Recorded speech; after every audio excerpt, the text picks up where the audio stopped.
பரமசிவன் கழுத்தில் இருக்கும் பாம்பு கேட்டது சீமான் சௌக்கியமா? இருக்கும் இடத்தில் இருந்து கொண்டால் எல்லாம் சௌக்கியமே இசக்கி சொன்னது. அதில் இல்ல இதில் அர்த்தம் உள்ளது. என்ன காரணம்னா, சீமான் என்றால் எழுச்சி, கூல் சுரேஷ் என்றால் குளிர்ச்சி, நாம் தமிழருக்கு உண்டு வளர்ச்சி. வெந்து தணிந்ததுக்காக சீமான் வணக்கத்தை போடு. இன்று முதல் உலக நாயகன் என்றால் அது சிலம்பரசன், விண்வெளி நாயகன் என்றால் அது கமலஹாசன். விண்வெளி நாயகன் என்றால் அது கமலஹாசன், உலக நாயகன் என்றால் அது சிலம்பரசன். தம்பி, யாருக்கு மேட தெரியல, இது அவர் குரல் மட்டும்தான் கேட்கணும். ஓகே, மேடையில் அமர்ந்திருக்கும் அனைவருக்கும் வணக்கம். பத்திரிகை நண்பர்கள், ஊடக நண்பர்கள், இணையதள நண்பர்கள், PRO நிக்கில் முருகன், மேனேஜர் முருகேசன். முருகேசா, நீ என் மகராணி, எங்க இருக்கிறாய்? அனைவருக்கும் வணக்கம். மேடையில் பேசி கைத்தட்டல் வாங்கும் அளவிற்கு நான் செந்தமிழன் சீமான் இல்லை. தயவு செய்து நீங்களே ஒரு தடவை கை தட்டிருங்கப்பா. இந்த கைத்தட்டல்கள் அனைத்தும் பரமசிவன் பாத்திமா அந்த குழுவிற்கு தான் போய் சேரும். செந்தமிழன் சீமான் சார், என்ன வணக்கம். பரமசிவன் கழுத்தில் இருக்கும் பாம்பு கேட்டது சீமான் சௌக்கியமா? இருக்கும் இடத்தில் இருந்து கொண்டால் எல்லாம் சௌக்கியமே இசக்கி சொன்னது. அதில் இல்ல இதில் அர்த்தம் உள்ளது. இயக்குனர் திரு இசக்கி கார்வண்ணன் அவர்களிடம் நான் கேட்டேன், சார், நம்ம படத்திற்கு இசை வெளியீட்டு விழாவுக்கு யாரு சிறப்பு விருந்தினரா வருது அப்படின்னு. அப்போ இயக்குனர் சொன்னாங்க, 2 சிறப்பு விருந்தினர் வராங்க, ஒன்னு சீமான், இன்னொன்னு கூல் சுரேஷ் அப்படின்னு சொன்னாங்க. அந்த இடத்துல ஒரு திருத்தம். என்ன திருத்தம்னா, சிறப்பு விருந்தினர் என்றால் அது சீமான், சிறப்பு விருந்தினர் என்றால் அது கூல் சுரேஷ். அதற்கு ஒரு காரணம் இருக்கு. என்ன காரணம்னா, சீமான் என்றால் எழுச்சி, கூல் சுரேஷ் என்றால் குளிர்ச்சி, நாம் தமிழருக்கு உண்டு வளர்ச்சி. அது மட்டும் இல்ல, நான் எதுக்கு சீமானவன் இந்த இடத்துல ஏதோ ஜால்ரா போட்டு ஏதோ பெருமையா பேசுறாரு போல அப்படின்னு சில பேர் நினைக்கலாம். கமெண்ட்ல சில பேர் கூட அந்த மாதிரி கமெண்ட் பண்ணிட்டு இருக்கீங்க. அதுக்கு ஒரு உதாரணம் சொல்றேன். இந்த பரமசிவன் பாத்திமா அந்த படத்திற்கு உண்மையிலேயே தகுதியான ஒரு மனிதர் என்றால் அது செந்தமிழன் சீமானந்தன் மட்டும்தான். தமிழகத்தில் மட்டுமல்ல, இந்தியாவில் மட்டுமல்ல, உலகத்தில் உள்ள யாரை எடுத்துட்டாலுமே சரி, இந்த பரமசிவன் பாத்திமா படத்திற்கு இசை வெளியீட்டு விழாவிற்கு வரக்கூடிய தகுதியான ஒரே மனிதர் அது செந்தமிழன் அண்ணன் சீமான் அவர்கள் தான். காரணம், பாத்திமா பரமசிவன், பரமசிவன் பாத்திமா, பரமசிவன் ஆண், பாத்திமா பெண். தமிழகத்தில் 234 தொகுதிகளிலுமே புரிஞ்சிருக்கும் நினைக்கிறேன். 234 தொகுதிகளுமே சரி சமமாக ஆண் 117, பெண் 117 கொடுத்தாங்களா? இப்ப சொல்லுங்க, பரமசிவன் பாத்திமா அந்த படத்திற்கு இசை வெளியீட்டு விழாவிற்கு ஒரே தகுதியான மனிதர் என்றால் அது செந்தமிழன் அண்ணன் சீமான் அவர்கள் தான். இசக்கி கார்வண்ணன் அவர்கள், இயக்குனர் அவர்கள் நிறைய டைலாக், அது நம்ம பார்க்கும்போதே நம்மள அறியாமலே, கண்டிப்பா நீங்க படம் பார்க்கும்போது தெரியும் பாருங்க, அந்த கூஸ் பம்ப்ஸ்ன்னு சொல்லுவாங்களே, அது நடக்கும். காரணம், நானே அதில் சில வசனங்களை பேசியிருக்கேன், அவர் சாருக்கு சொல்லி கொடுத்ததுதான். மத பிரச்சனைன்னு சொல்லாதீங்க, 2 மனிதர்களுக்குள்ள பிரச்சனைன்னு சொல்லுங்க அப்படின்னு ஒரு வசனம் வரும். ஜாதி பிரச்சனைன்னு சொல்லாதீங்க, இது ஜனங்களுக்குள்ள பிரச்சனைன்னு சொல்லுங்க அப்படின்னு சொல்லி அந்த படத்துல வசனங்கள் வரும்.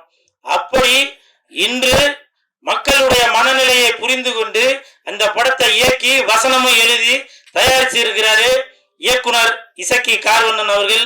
அவருக்கு என் மனமார்ந்த நன்றி. அதே மாதிரி ஒரு வார்த்தையும் சொன்னாங்க, தலைவா இந்த படத்துல நீங்க வந்து செகண்ட் ஹீரோ அப்படின்னு. அது உண்மையா பொய்யான்னு தெரியல. அப்படி சொன்னாதான் இவன் வந்து ப்ரமோஷன் எதுவும் பண்ணுவான் அப்படின்றதுக்காக சொன்னாங்களான்னு தெரியல. இருந்தாலும் சார், இந்த படத்துல நான் நடிச்சிருக்கேன்.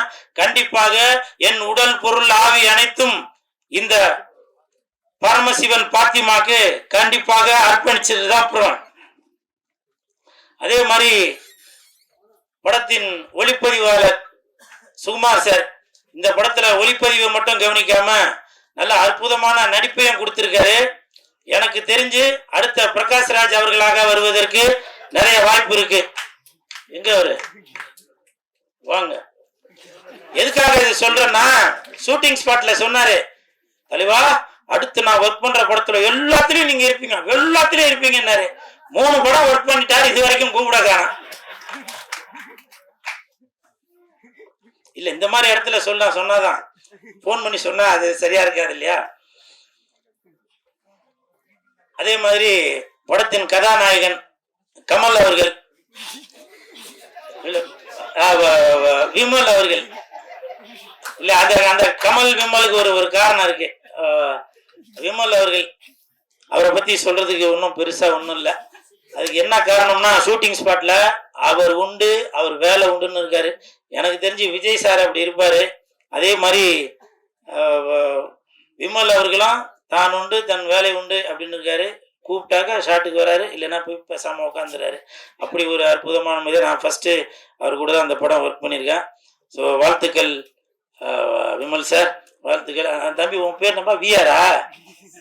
விஆர். அந்த தம்பி வந்து பக்கத்தில் உட்காந்துருக்கும் போது நான் எழுதிட்டு இருந்தேன், நான் என்னையும் கொஞ்சம் நல்லா பில்டப்பாக சொல்லுங்கண்ணா அப்படின்னா. ஆனால் அவன் பேசும்போது அது சொல்லியிருக்கணும்ல, அது சொல்ல காணாம். இருந்தாலும் பரவாயில்ல. அந்த தம்பி விஆர் இந்த படத்துல நல்லா நடிச்சிருக்கான்.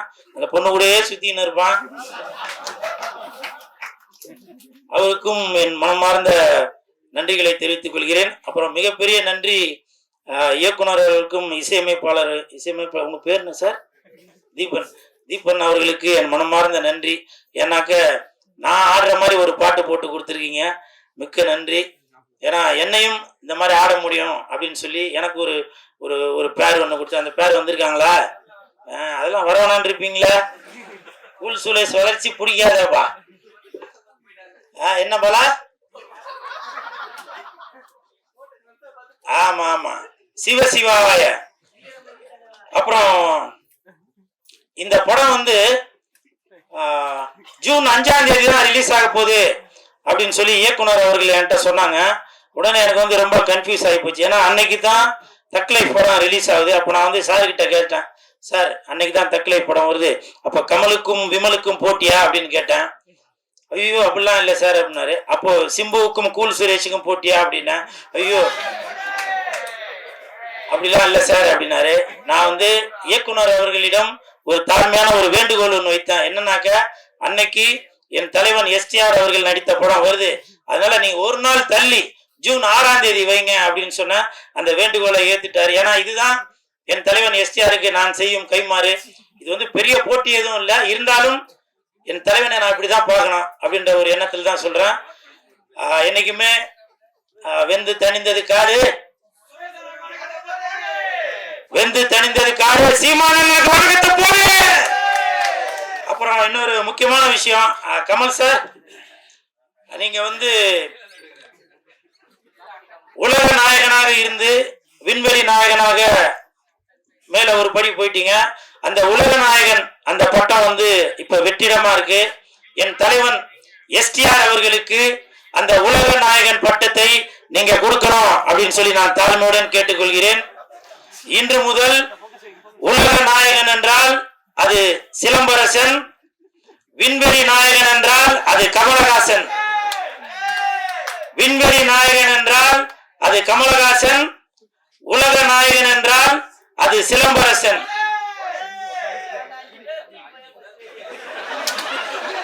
என்னவோ சொன்னீங்கப்பா, கேட்கலவா? பரமசிவன் பாத்திமா வருகின்ற ஜூன் 6 கொஞ்சம் பார்த்துமா. இப்ப நிறைய பேர் நினைக்கலாம், என்னவோ அப்படி போட்டு அப்படி வந்து நிக்கிறானடா அப்படின்னு. அதை பத்திலாம் நான் எதுவும் கவலைப்படலங்க. இதே நான் ஒரு ஒரு படத்துல போட்டு நான் ஆடி இருந்தா என்ன நினைச்சுப்பேன், சினிமாவில் காதலிச்சா ரசிக்குதப்பா உள்ளம், நிஜ வாழ்க்கையில் காதலிச்சா பறிக்குதப்பா பள்ளமா? சொல்லுங்க. இதெல்லாம் பார்த்தா உங்களுக்கு இப்பவும் சொல்றேங்க, இப்பவும் சொல்றேன் வேணாம் அது சொன்னா. ஏன்னா கூல் சுரேஷ் இருக்கிற இடம் எப்பவுமே ஒரு ஒரு ஒரு கலகலப்போட தான் இருக்கணும். நிறைய பேர் கமெண்ட்ல அது இதே சொல்லுவீங்க. செந்தமிழன் அண்ணன் சீமான் அவர்கள் இருக்காங்க, அவர் சொன்ன வார்த்தையை தான் இப்ப நான் சொல்றேன். வேர்க்காமல் விளையாட முடியாது, விமர்சனம் இல்லாமல் வளர முடியாது. அண்ணன் சீமான் அவர்கள் சொன்னதுதான். நான் அதை இன்ன வரைக்கும் அதை ஃபாலோ பண்ணிட்டு தான் இருக்கேன். சரிங்களா?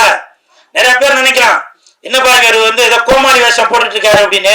நான் கோமாளி இல்லைங்க, இன்னை வரைக்கும் ஏமாளி. என்னை எத்தனை இயக்குநர்கள் ஏமாத்திருக்காங்க தெரியுமா? எத்தனை தயாரிப்பாளர்கள் என்னை ஏமாத்திருக்காங்க தெரியுமா? ஒரு ஒரு படத்துக்கும் கதாநாயகன் கதாநாயகி அவங்க இவங்க எல்லாரையும் நடிக்க வச்சு அதை பண்ணி இதை பண்ணிட்டு வெள்ளிக்கிழமை மணிக்கு என்கிட்ட சொல்லுவாங்க, சார் நான் தெரியாம அவரை புக் பண்ணிட்டேன், தெரியாம இவங்களை புக் பண்ணிட்டேன் அப்படின்னு சில விஷயங்கள்லாம் சொல்லுவாங்க.